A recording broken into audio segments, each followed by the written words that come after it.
আনবিন যেহেতু খুবই কম পরিমাণে খায়, সো আমাকে খুবই বুঝে শুনে ওকে খাবার দিতে হয় যাতে ও কম খাবারে একটু বেশি পুষ্টি পায়।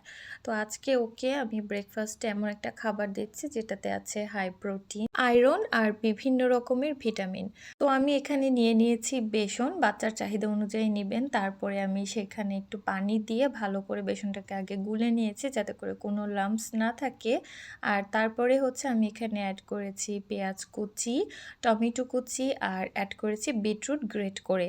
এখানে সামান্য হলুদ আর হচ্ছে লবণ অ্যাড করেছি। আপনারা আপনাদের পছন্দের যেকোনো সবজি অ্যাড করতে পারেন। তবে এখন যেহেতু বাজারে বিটরুট পাওয়া যাচ্ছে, সো বিটরুটটা কিন্তু বাচ্চাদের খাবারে রাখার চেষ্টা করবেন। ব্যাটারটা খুব বেশি পাতলা করিনি, আবার অনেক বেশি ঘনও করে ফেলিনি। এই যে এরকম একটা কনসিস্টেন্সিতে রেখেছি। তারপরে এখন আমি প্যানের মধ্যে একটু বাটার দিয়ে তারপরে ব্যাটারটাকে ভেজে নিব।